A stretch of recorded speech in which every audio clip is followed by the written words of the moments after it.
దేవుని నామానికి స్తోత్రాలని మీ అందరికీ వందనాలు. ప్రత్యేకంగా ఈ ఉదయకాల ప్రార్థనలో మనం అనేక అంశాల కొరకు ప్రార్థన చేస్తున్నాం. మీరు కూడా ఈ జూమ్‌లో ప్రార్థనలో మీరందరూ ఉదయకాలం 5 గంటలకి మాతో పాటు మీరు ఏకీభవిస్తున్నారు. అందుని బట్టి దేవునికి వందనాలు చెల్లిస్తూ ఉన్నాం. ప్రత్యేకంగా ఈ ఉదయకాలం మనము చిన్న బిడ్డల కొరకు మనం ప్రార్థన చేయడం చాలా అవసరం. ఈ మధ్య ఒక వైరస్ కూడా హెచ్ఎంపీవీ అని ఆ వైరస్ ప్రత్యేకంగా చిన్నపిల్లలను కూడా అదంతా ప్రభావితం చేస్తుందని కూడా మనం విన్నాం. కనుక చిన్నబిడ్డలు ఆరోగ్యాల కోసం మనం ప్రార్థన చేయాలా. అలాగే చిన్నబిడ్డల యొక్క భవిష్యత్తు వారి చదువుల కోసం మనం ప్రార్థన చేయాలి. వారు రాకపోకల్లో దేవుడు కాపాడాలని మనం ప్రార్థన చేయాలి.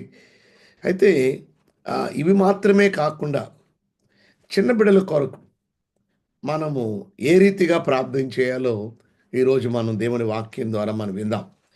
చిన్న బిడ్డల కొరకు మనం ఏమని ప్రార్థన చేయాలి, ఏ విధంగా ప్రార్థన చేయాలి? సామెతల గ్రంథం 22వ అధ్యాయము 6వ వచనం. సామెతల గ్రంథం 22వ అధ్యాయము 6వ వచనం.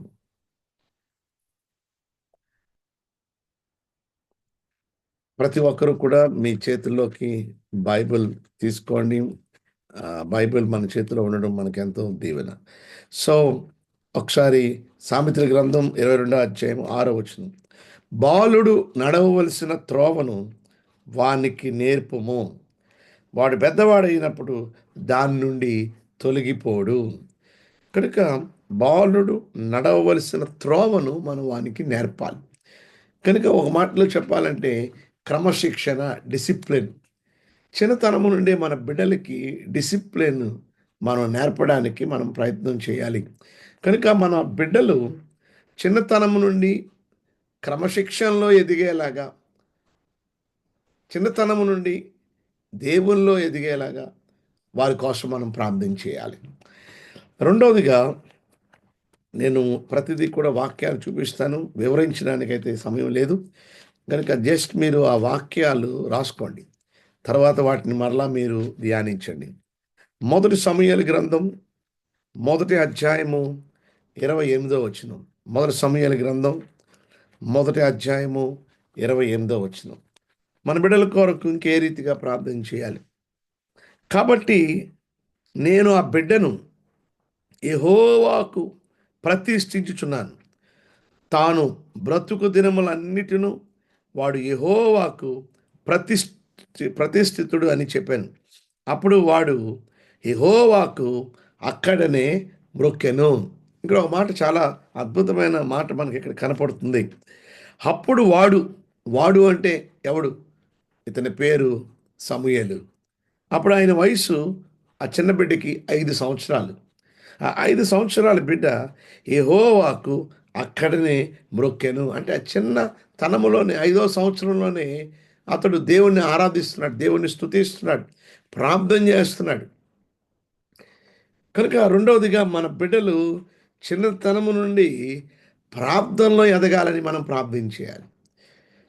మన బిడ్డలు వారు 10 సంవత్సరాలు వచ్చినా ఇంకా సరిగ్గా ప్రార్థన చేయడం రాదు.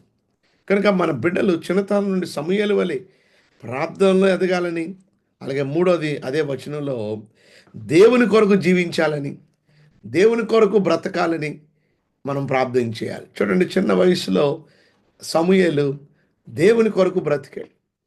తన తల్లి కూడా దానికి ఎంతో ప్రోత్సహించింది. ఈరోజు బిడ్డలు దేవుళ్ళు ఎదగాలి అంటే తల్లిదండ్రులు బిడ్డల్ని ప్రోత్సహించాలి, దేవుని పని చేయాలని ప్రోత్సహించాలి, దేవుని సేవలో తోడ్పడాలని ప్రార్థన చేయాలి, దేవుని కార్యాల్లో ఉండాలని ప్రార్థన చేయాలి. చూడండి, ఈరోజు దేవుడి పని కోసం, దేవుని సేవలో, దేవుని కార్యాల్లో, దేవుల్లో ఉండాలని ఆ తల్లి అయిన హన్న, అలాగే తండ్రి అయిన ఎల్కానా ప్రోత్సాహం బట్టి సమూయేలు గొప్ప దీర్ఘదర్శి అయ్యాడు, గొప్ప ప్రవక్త అయ్యాడు, గొప్ప న్యాయాధిపతి అయ్యాడు, గొప్ప ఆ వ్యక్తిగా అనేకులకి ఆశీర్వాదకరంగా మారాడు. కనుక మన బిడ్డలు రాబోయే దినాల్లో అనేకులకి ఆశీర్వాదకరంగా మారాలి అంటే తల్లిదండ్రులుగా మనం వారికి మాదిరి జీవితాన్ని కనుపరిచేవారిగా మనం ఉండాలి. సో వారు కూడా, నా బిడ్డ కూడా సమూయేలు వలె దేవునిలో ఎదగాలని మనం ప్రార్థన చేయాలి, ప్రార్థనలో ఎదగాలని మనం ప్రార్థన చేయాలి. మత్తయి సువార్త 21వ అధ్యాయము 15-16 వచనాలు మనం చదువుకుందాం. మత్తయి సువార్త 21వ అధ్యాయము 15-16 వచనాలు. కాగా ప్రధాన యాజకులను శాస్త్రులను ఆయన చేసిన వింతలను, దావీదు కుమారునికి జయం అని దేవాలయంలో కేకలు వేయుచున్న చిన్న పిల్లలను చూచి కోపముతో మండిపడి, వీరు చెప్పుచున్నది వినుచున్నావా అని ఆయన్ని అడిగిరి. అందుకు యేసు, వినుచున్నాను. బాలుల యొక్కయు చంటి పిల్లల యొక్కయు నోట స్తోత్రము సిద్ధింపజేసి తిని అను మాట మీరెన్నడూ చదవలేదా అని వారితో చెప్పాను. చూసారా, ఇక్కడ మనం గమనిస్తే దేవాలయంలోనట, చూడండి అక్కడ రాయబడింది, ఇది పామ్ సండే రోజు జరిగిన విషయం. ఆ పామ్ సండే రోజు మనం గమనిస్తే మరి ఆ ఆ ఆ దేవాలయంలోకి ప్రభు ప్రవేశించినప్పుడు అక్కడ చిన్న బిడ్డలు ఉన్నారట. సో చిన్న బిడ్డలు దేవాలయంలో ఉన్నారు. చాలాసార్లు మనం దేవాలయానికి వెళ్తాం, మనం చర్చికి వెళ్తాం, మన పిల్లల్నేమో ఇంట్లో కూర్చోపెట్టి, బాబు మీరు కార్టూన్ చూసుకోండి, మీరు ఏదైనా టీవీ చూసుకోండి, మీరు ఆడుకోండి, నేను డాడీ చర్చికి వెళ్ళి వస్తాం అంటారు. మన పిల్లల్ని తీసుకురాం, పిల్లల్ని ఏకీభవించాం. చూడండి, ఉదయకాలం ప్రార్థనలో కూడా మనం వచ్చాం పెద్దవాళ్ళుగా, మన పిల్లల్ని ఏకీభవించలేదు. మన పిల్లలు కూడా ఉదయకాలం నుండి వారిని కూడా లేపి, వారికి కూడా ప్రార్థనలో ఉండాలని, వారు కూడా దేవుణ్ణి స్తుతించాలని, దేవుణ్ణి ఘనపరచాలని మనం అందరం ఇష్టపడాలి. అలా నా బిడ్డలు దేవుణ్ణి ఆరాధించే ఆరాధికులుగా మారాలని మనం మన బిడ్డల కోసం ప్రార్థన చేయాలి. కేవలం వారి చదువుల కోసం, వారి ఆరోగ్యాల కోసం, వారి రాకపోకల కోసం మాత్రమే కాదు. ఈ రీతిగా నా బిడ్డలు క్రమశిక్షణలో ఎదగాలని, నా బిడ్డలు ప్రార్థనలో ఎదగాలని, నా బిడ్డలు దేవుని కొరకు జీవించాలని, నా బిడ్డలు ఆరాధికులుగా మారాలి. చిన్నతనం నుండి వారు దేవుణ్ణి స్తుతించాలి, పాటలు నేర్చుకోవాలి, పాటలు పాడాలి, దేవుణ్ణి ఎలుగెత్తి దేవుణ్ణి ఘనపరిచి ఆరాధించాలి, వాయిద్యాలు నేర్చుకోవాలి, వాయిద్యాలు చక్కగా నేర్చుకొని ఆ వాయిద్యాలతో దేవుణ్ణి స్తుతించాలి అని కోరిక ప్రతి తల్లిదండ్రుల్లో ఉండాలి. అలా ఉండి వారికి మనం నేర్పేవారిగా మనం ఉండాలి. అదే సమయంలో మనం గమనిస్తే మొదటి సమూయేలు గ్రంథం 2వ అధ్యాయం, మొదటి సమూయేలు గ్రంథము 2వ అధ్యాయము 18-19 వచనాలు మనం చదువుదాం. కనుక బిడ్డలు చిన్న వయసులో ఉండొచ్చు, ఇంకా వారికి 1 ఇయర్ కూడా రాకపోవచ్చు, వారు ఇంకా పసిపిల్లలుగా ఉండవచ్చు. ఒక తల్లిగా, ఒక తండ్రిగా దయచేసి ఈ రోజు నుండి నా బిడ్డలు ఈ రీతిగా ఉండాలని ప్రార్థన చేయడానికి ఈ ఉదయకాలం ఒక మంచి నిర్ణయాన్ని తీసుకోవాలని ప్రభు పేరట మీకు మనవి చేస్తున్నాను. మొదటి రాజుల గ్రంథం, లేక రాజుల మొదటి గ్రంథం 2వ అధ్యాయము 18-19 వచనాలు. బెత్షెబా మంచిది, నిన్ను గూర్చి రాజుతో చెప్పెదనను. బెత్షెబా రాజైన సొలొమోను నొద్దకు అదోనియా పక్షమున చెప్పుటకు వచ్చినప్పుడు రాజు లేచి ఆమెకు ఎదురుగా వచ్చి ఆమెకు నమస్కారము చేసి సింహాసనం మీద ఆసీనుడై తన తల్లి కొరకు ఆసనం ఒకటి వేయింపక ఆమె అతని కుడి పార్శ్వమున కూర్చుండెను. చూసారా, ఇక్కడ ఇతని పేరు సొలొమోను. సొలొమోను దగ్గరికి తల్లి ఆయన బత్షెబా అంటారు, ఇంగ్లీష్లో బెత్షెబా అన్నారు. కనుక ఆమె ఒక విషయం మీద మాట్లాడడానికి రావడం జరిగింది. అయితే అక్కడ మనం గమనిస్తే ఎప్పుడైతే తల్లి అయిన ఆ బెత్షెబా సొలొమోను దగ్గరికి రావడమో రాగానే అక్కడ రాయబడి ఉంది, రాజు లేచి. చూడండి, తల్లిదండ్రుల్ని గౌరవిస్తున్నాడు. బైబిల్ సెలవిస్తుంది, నువ్వు దీర్ఘాయుష్మంతునగునట్లు నీ తల్లిని నీ తండ్రిని సన్మానించుము అని దేవుని వాక్యం సెలవిస్తున్నది. చూడండి, తల్లి మీద ఆయన రాజు స్థానంలో ఉన్నాడు. సొలొమోను రాజు స్థానంలో ఉన్నాడు, కానీ తన తల్లి రాగానే లేచి, ఎంత గౌరవం అండి. కనుక మన బిడ్డలు మరి తల్లిదండ్రుల్ని గౌరవించేవారిగా, పెద్దల్ని గౌరవించేవారిగా, అటువంటి గౌరవంతో వారు దేవుళ్ళో ఎదగాలని వారి కోసం మనం ప్రేమించాలి. రెండోది, ఆ తల్లి అంటే ఎంత ప్రేమ ఉందో మనం గమనిస్తున్నాం. చూడండి, తల్లి రాగానే లేవడం, తల్లి కొరకు ఒక ఆసనాన్ని తీసుకురావడం, కుర్చీ తీసుకురావడం, తన తల్లిని తన దగ్గర ఆసనం మీద తన తల్లిని కుడి పార్శ్వమున ఆయన ప్రక్కన కూర్చోబెట్టుకోవడం. ఈ దినాల్లో ఎంతమంది తల్లిదండ్రులని గౌరవించే పిల్లలు ఉన్నారు చెప్పండి? ఈ దినాల్లో కొంతమంది పిల్లలకి తల్లిదండ్రులు అనేది లెక్కలేదు. తల్లిదండ్రులను ఎదిరిస్తారు.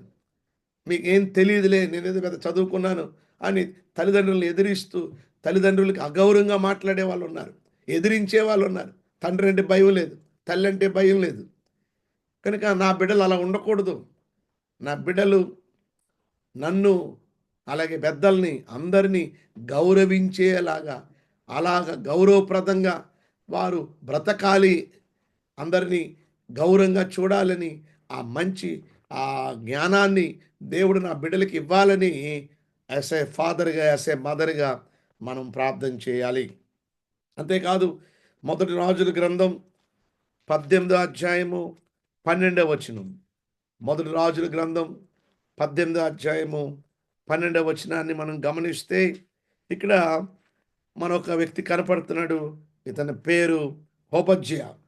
ఓబద్యా అని పేరు కలిగిన వాళ్ళు బైబిల్‌లో చాలామంది ఉన్నారు. గానీ ఈ ఓబద్యా వేరు. 18వ అధ్యాయం 12వ వచనంలో అయితే 12 చివరి భాగంలో రండి. నీ దాసుడినైన నేను బాల్యము నుండి యెహోవా యందు భయభక్తులు నిలిపిన వాడును. ఇక్కడ మనం గమనిస్తే ఏలియాతో చెప్తున్నాడు, ప్రవక్త అయిన ఏలియాతో చెప్తున్నాడు. ఇతని పేరు ఓబద్యా. నేను బాల్యము నుండి యెహోవా యందు భయభక్తులు నిలిపిన వాడిని. చిన్నతనం నుండి దేవుని యెడల భయభక్తులు కలిగిన ఒక యవనస్తుడిగా మనకి ఇక్కడ కనపడుతున్నది. ఈరోజు మన యవన బిడ్డలుగా మనలో దేవుని యెడల భయభక్తులు కలిగి మనం జీవిస్తున్నామా అనేది మనల్ని మనం ప్రశ్నించుకోవాలి. ఈరోజు మనం దేవుని భయము, దేవుని భక్తి, భయభక్తులు కలిగి మన బిడ్డలు బ్రతకాలని తల్లిదండ్రులుగా మన బిడ్డల కోసం ప్రార్థన చేయాలి. అదే సమయంలో మనం గమనిస్తే యోహాను సువార్త 6వ అధ్యాయము 9వ వచనం మనం చదువుదాం. యోహాను సువార్త 6వ అధ్యాయము 9వ వచనం. ఇక్కడ ఒక చిన్న పిల్లవాడు కనపడుతున్నాడు.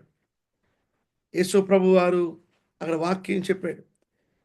దగ్గర దగ్గర అక్కడ 5,000 మంది పురుషులున్నారు. ఇక స్త్రీలు, పిల్లలు కలిపితే దగ్గర దగ్గర 20,000 మంది ఉన్నారు.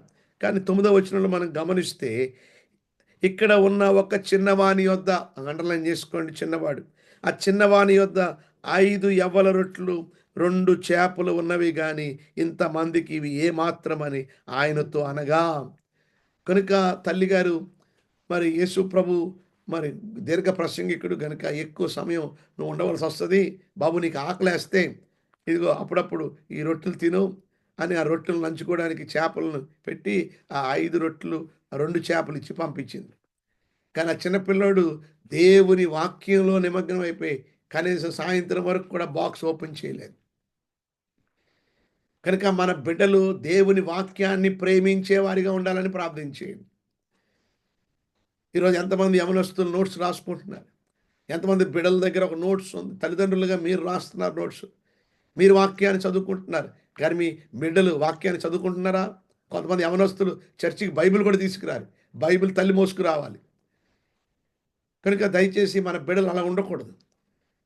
ప్రేమించే బిడ్డలుగా, వాక్యాన్ని ప్రేమించే బిడ్డలుగా, వాక్యాన్ని గౌరవించే బిడ్డలుగా, ఆత్మీయంగా నా బిడ్డలు ఎదగాలని యాస్ ఎ ఫాదర్‌గా, యాస్ ఎ మదర్‌గా ఈ రోజు నుండి దయచేసి ప్రార్థన చేయండి.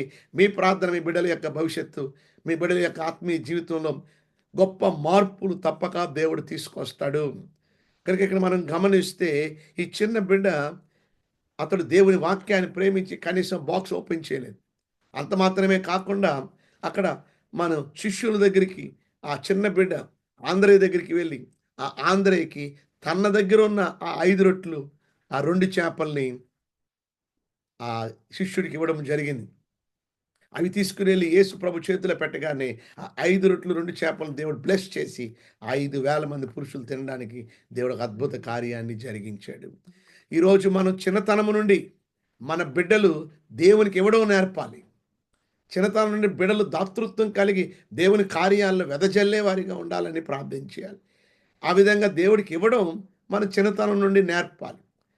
మనం ఒక తల్లిదండ్రులుగా మనం దేవుణ్ణి గౌరవించడం మనం నేర్చుకున్నప్పుడు దేవుడికి ఇచ్చుట్లో మనం ఏ రీతిగా దేవుడిని గణపరుస్తున్నామో ఆ చిన్న బిడ్డలు గ్రహించినప్పుడు నేను కూడా మమ్మీలాగా దేవుడికి ఇవ్వాలి, నేను కూడా డాడీలాగా దేవునికి ఇవ్వాలని ఆ చిన్నతనం నుండి ఆ విత్తనము వారిలో నాటాలని, ఆ ప్రకారంగా దేవునికి ఇచ్చేవారిగా నా బిడ్డలు ఉండాలని, దేవుని సేవలో దేవుని కార్యాల్లో వెదజల్లేవారిగా నా బిడ్డలు ఉండాలని మన బిడ్డల కోసం మనం ప్రార్థన చేయాలి. అలాగే మనం గమనిస్తే లూకా సువార్త 2 అధ్యాయము 41 చదువుదాం. ఇక్కడ మనకి యేసు ప్రభు వారి గురించి రాయబడి ఉంది. చిన్నతనంలో యేసు ప్రభు వారు గురించి ఒక వాక్యాన్ని మనం చదువుదాం.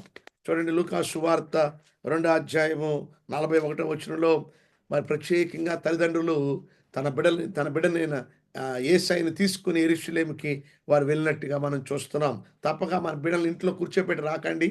తప్పక మన బిడ్డల్ని కూడా మనతో పాటు చర్చికి తీసుకురావడానికి మనం ఇష్టపడాలి. చూడండి, అక్కడ రాయబడి ఉంది 2 అధ్యాయం 41 పస్కా పండుగ అన్నప్పుడు ఆయన తల్లిదండ్రులు ఏటేటా యెరూషలేమునకు వెళ్ళుచుండిరి.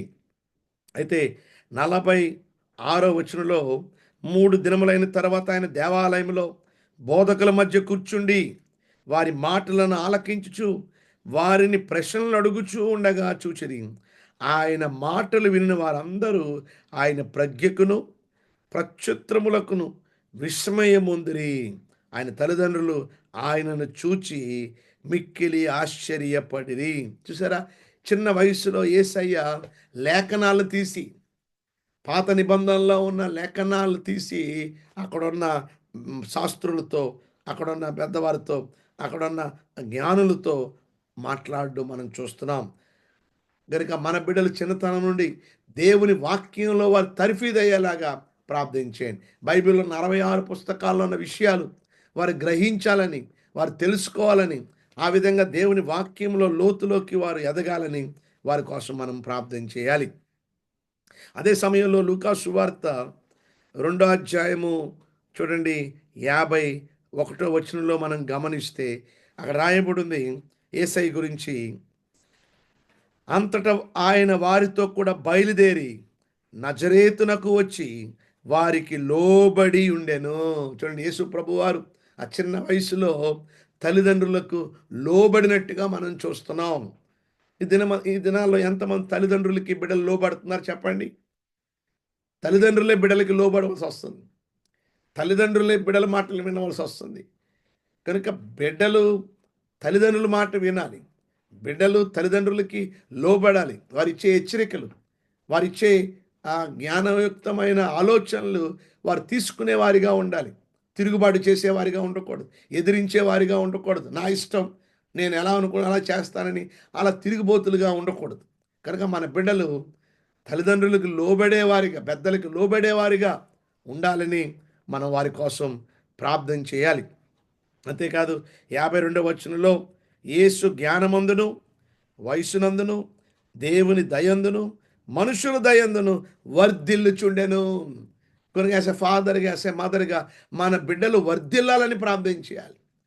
మన బిడ్డలు ఉన్నత స్థితిలోకి వారు ఉండాలని మనం ప్రార్థన చేయాలి. కేవలం శారీరకంగానే కాదు, నా బిడ్డలు ఇంజనీర్ అవ్వాలి, నా బిడ్డలు డాక్టర్ అవ్వాలి, నా బిడ్డలు గొప్ప గొప్ప చదువులు చదివి ఉన్నత శిఖరాలకి వెళ్ళాలి అని తప్పక మనం ప్రార్థన చేయాలి. వాటితో పాటు నా బిడ్డలు జ్ఞానంలో ఎదగాలి, వయస్సులో, దేవుని దయలో, మనుషుల దయలో వారు ఎదగాలి, వారు వర్ధిల్లాలని మనం వారి కోసం మనం ప్రార్థన చేయాలి. చివరిగా ఆదికాండము 22 అధ్యాయము 3 బైబిల్లో ఉన్న మొదటి పుస్తకం ఆదికాండము 22 అధ్యాయము 3 చూడండి, దేవుని యొక్క వాక్యంలో మనం గమనిస్తే 22:3 తెల్లవారినప్పుడు అబ్రహాము లేచి తన గాడిదకు గంత కట్టి తన పనివారిలో ఇద్దరిని తన కుమారుడిని ఇస్సాకును వెంటబెట్టుకుని దహన బలి కొరకు కట్టెలు చీల్చి లేచి దేవుడు తనతో చెప్పిన చోటికి వెళ్ళెను.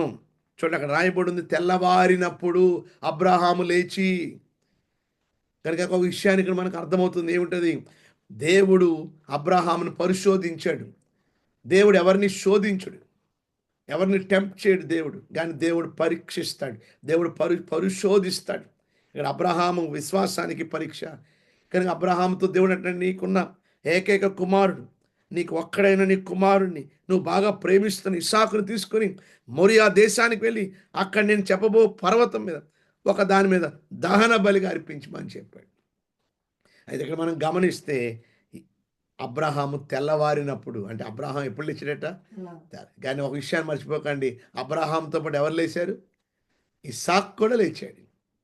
సో అబ్రహాం ఒక్కడే కాదు, అబ్రహాముతో పాటు ఇస్సాకు కూడా, ఆ చిన్న బిడ్డ కూడా లేచి, చూసారా, తెల్లవారినప్పుడు ఇద్దరు కూడా కలిసి మొరియా దేశానికి, మొరియా పర్వతానికి వారు వెళ్ళినట్టుగా మనం చూస్తున్నాం.